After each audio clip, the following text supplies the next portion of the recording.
आज मी तुमच्या भेटीला नवीन एक किल्ला घेऊन आलो आहे। त्या किल्ल्याचं नाव आहे राजमाची किल्ला। राजमाची किल्ल्याच पूर्वी कोकणचा दरवाजा संबोधण्यात येत असे। कल्याणच्या 1657च्या स्वारीनंतर त्याच वर्षी शिवाजी महाराजांनी पुणे आणि कल्याण विभागात असलेल्या भोर घाटावरील राजमाची, लोहगड, तुंग, तिकोना, विसापूर किल्ले स्वराज्यात दाखल करून घेतले। यामुळे पुण्यापासून ते ठाण्यापर्यंतच्या सर्व प्रदेशांवर शिवशाहीचे वर्चस्व प्रस्थापित झाले।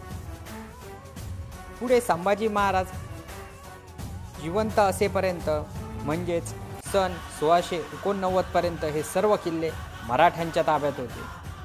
त्यानंतर 1713 मध्ये शाहू महाराजांनी कान्होजी आंग्रे यांना हा किल्ला दिला। सन 1730 मध्ये हा किल्ला पहिले बाजीराव पेशवे यांच्याकडे आला।